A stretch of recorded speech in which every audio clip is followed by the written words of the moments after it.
Hi, welcome back to the bookshelf of classic works on literary flow, a channel that shares knowledge for holistic self-development through great books. Dear friends, more and more people are acknowledging that 99% of the world's population is being controlled by a powerful group that makes up only 1% of the global population. So who are these powerful people? How have they been controlling this world? That is also the key subject Literary Flow drew from the book Currency Wars by Song Hongbing. He once served as the head of the Global Financial and Economic Research Institute in Beijing, China. This 611-page book is divided into 10 chapters, but in this video, Literary Flow will divide it into two main parts. In the first part, we will go back through history and revisit major world events, exploring the close relationship between political events and the financial powers behind them. Who really holds power and controls this world? The second part may be the one that shocks you when you realize that the future of the world may already have been scripted in advance. Economic crises always hide secrets, and once you uncover them, you will better understand the rapids and currents of the economy and be able to prepare your own financial boat more wisely as it moves with the broader flow of society. Now let us begin with the first part. Part 1. Who really holds power and controls this world? Right from the opening chapters of the book, the author emphasizes that since the 19th century, there have been 17 core international banking families in the world. These families formed a dense and intertwined network of relationships in the financial sphere, and they created deep and far-reaching influence across the world. Wherever they went, prosperity followed. Wherever they withdrew, decline and desolation set in. These international banking families used financial power to influence politics and exploited political events to reap enormous profits. In world history, according to the author, the hand of these bankers can be found behind wars. They are especially fond of war because war is a great opportunity for them to make a fortune. First, bankers have the chance to acquire high-quality assets from governments at abnormally low prices. This is because governments need enormous amounts of money to wage war. And in wartime, governments often become willing to pay any price for victory. For that reason, at critical moments, politicians are often forced into major agreements with bankers. That might mean selling mines, natural resources, or other national assets at shockingly low prices. Then, when the war ends, international bankers continue making profits through war reparations. This is a gigantic business that anyone would covet. In this way, money is both the purpose of war and the tool used to control war. International bankers have quietly stirred up disputes between nations, strongly supported the military industry, and inflamed nationalist sentiment in order to ignite wars and revolutions. They are both the ones who create the problem and the ones who solve it. They support the warring sides, provide post-war compensation services, and then finance national reconstruction afterward. Besides profiting from wars, international bankers also seize and control power. Because once they control power, they can certainly make even more money. For example, the Hope family in the Netherlands once arranged post-war loans for Russia. In return, Empress Catherine the Great granted the family a monopoly on sugar imports from Russia and allowed them to represent Russian interests in the grain and timber trade on the European market, bringing them huge profits.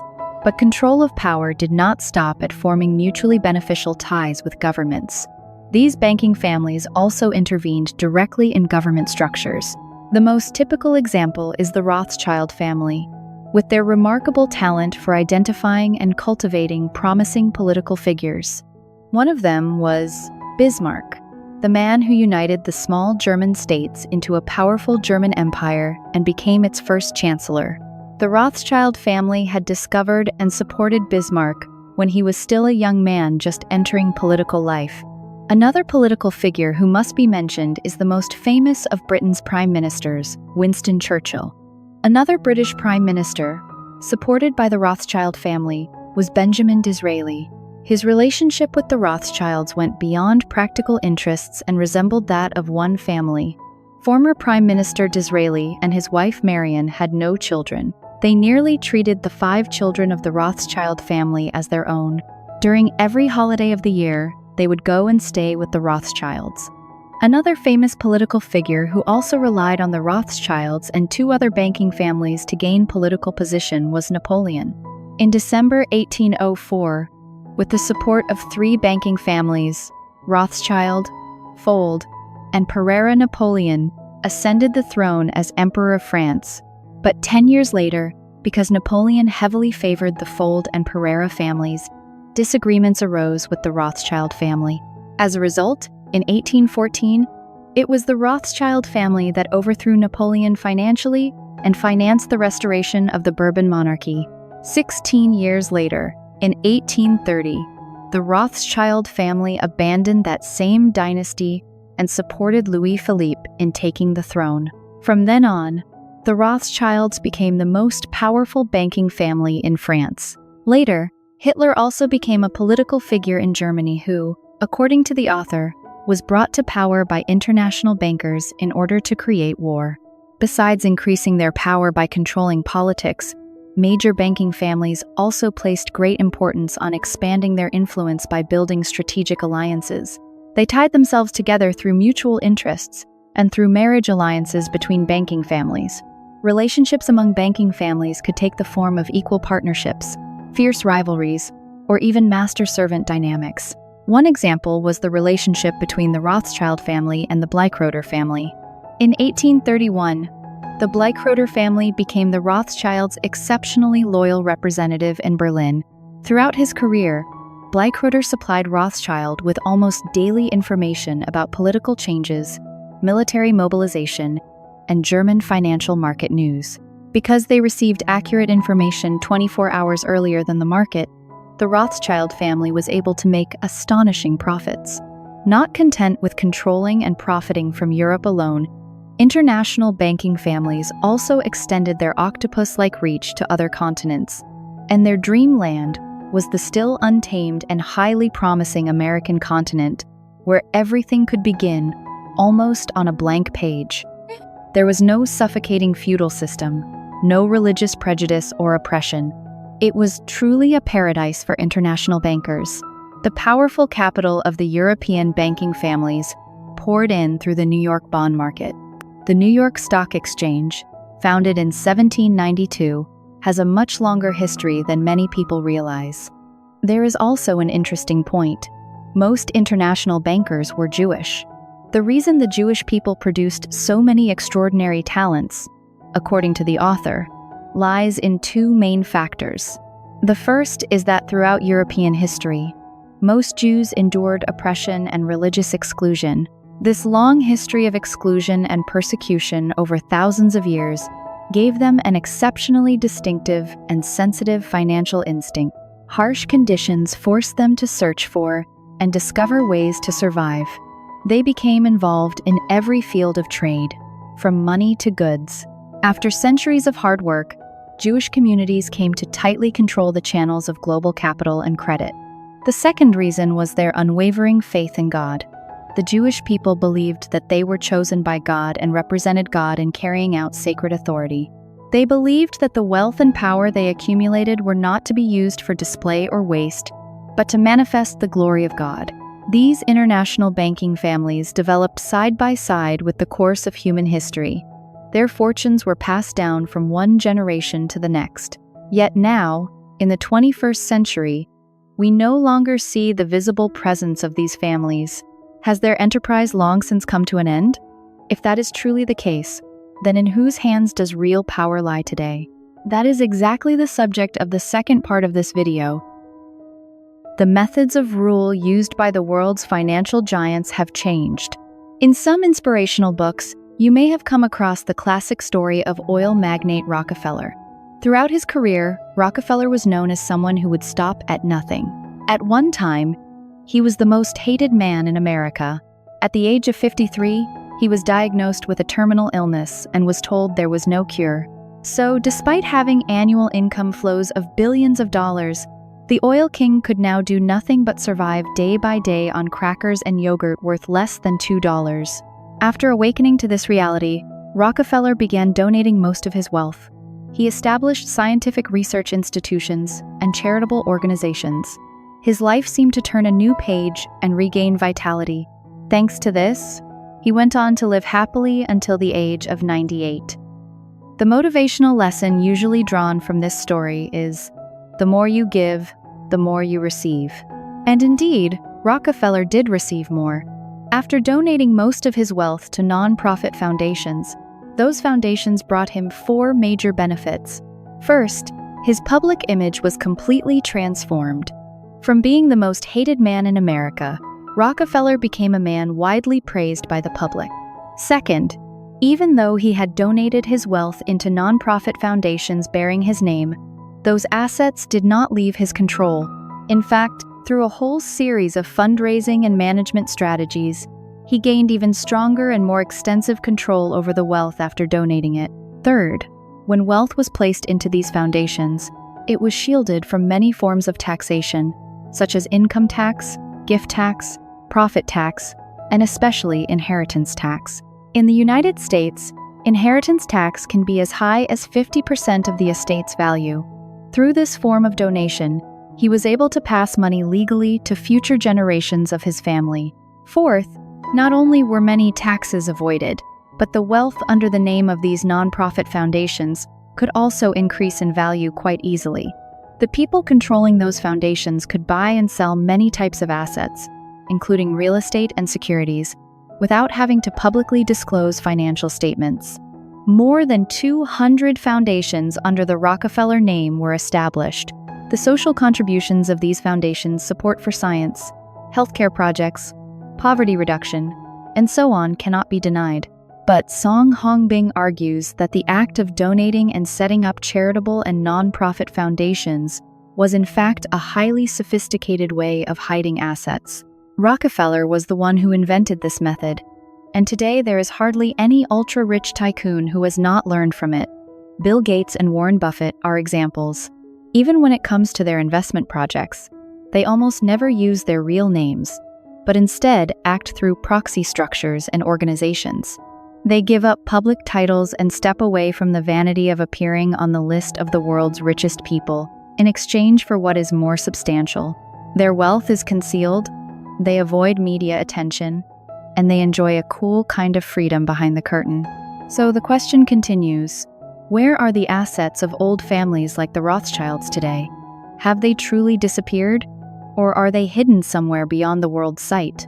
The rule of a small, powerful minority over the broader society has never changed. However, the methods and outward forms of that rule have changed a great deal. The public no longer sees the visible presence of great families because they have gone into hiding. They still control the workings of society, but through front figures who stand in public view, just as the old European dynasties once did. The Rockefeller family also built a tightly knit strategic alliance with the most powerful families in America through marriage. According to incomplete statistics, the Rockefeller family formed marital ties with half of the 60 richest families in America. This group also took hold of the broader economy by controlling 2 channels of credit, the banking system and the insurance system. Commercial banks are the main channel for issuing short-term credit to businesses, while insurance companies provide long-term credit. These 2 systems were like 2 cords used to bind corporate capital tightly into their own hands. Through these 2 cords, the Rockefeller Group controlled 37 of the top 100 industrial companies in the United States, 9 of the 20 largest transportation companies, all of the major electricity, water, and gas suppliers, 3 of the top 4 insurance companies, and countless medium-sized and small investment, lending, and retail companies. They also penetrated the machinery of government in the same way international banking families had once done. Between the super financial groups and the government, it became increasingly difficult to distinguish who truly held final decision-making power. The 2 sides had already merged deeply into one. From the time of President Roosevelt onward, the vast majority of subsequent U.S. presidents were members of the Council on Foreign Relations. And the Council on Foreign Relations, according to the author, had been under Rockefeller influence since its founding. New economic policies directly reflected the interests of this group. Song Hongbing comments that presidents may change, but the financial lords behind them do not. In particular, the class that truly dominates this world also understands the basic laws of economics and social psychology like the back of its hand. They make use of these laws to achieve their important strategic objectives. Let us look at the example of the baby boom generation. Baby boom is the term used for the generation born around 1962 inches, the United States. The first half of their lives coincided with the period in which the United States rose to become the dominant empire of the world. The characteristic psychology and temperament of this generation were extreme optimism about the future, boldness, impulsiveness, and wastefulness. Entering the 1980s, they were a generation full of vitality, newly graduated, entering the labor market, and filled with the desire to start businesses. They were daring and willing to take risks. They helped create an unprecedented era of prosperity. The stock market entered a bull market that lasted nearly 20 years. After decades of luxurious living, the financial tsunami of 2009 became a major turning point in their lives. The economy turned dark, unemployment spread everywhere, and they suddenly discovered that their retirement savings had lost nearly half their value in the stock market, while their bank savings had thinned like a blade of grass. They fell into heavy debt, and in old age they had to tighten their belts in order to cope with brutal economic pressure. Song Hongbing says that all of this had already been calculated in advance, and had already been written into the script by the class that truly controls society. If the economy is the cake made by society together, then the monetary system is the knife used to cut and divide that cake. A sound monetary system encourages the creation of wealth and restrains speculation. By contrast, an unsound monetary system severely encourages speculative behavior. Those who are honestly creating wealth through hard work are then cruelly exploited. Monetary reforms usually can take place only when society is forced to confront the effects of a global crisis. For that reason, crises become excellent opportunities for major reform. World history records many episodes of inflation and their consequences. In European textbooks, the German hyperinflation of 1922 to 1923 is known as a monetary catastrophe. People usually believe this catastrophe was caused by mistakes in government monetary policy. But if you read Chapter 5 of this book carefully, the author says you will understand who truly created that crisis, and for what purpose. In 1997, the same hyperinflationary script was repeated once again in Asia. Song Hongbing says that history is strangely repetitive because the people who repeat it always belong to the same group. At this point, perhaps you feel anger toward these financial forces and think of them as parasites sucking society dry, creating suffering and profiting from pain.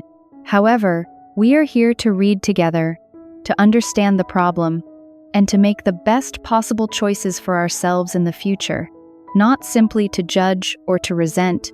In Chapter 9 of the book, Song Hongbing talks about what he describes as the second best-selling book in the West after the Bible, namely Atlas, Shrugged by Ayn Rand. The core idea of that book is that there is a small group of elite people in the world who are like gods, single-handedly holding up the sky for humanity.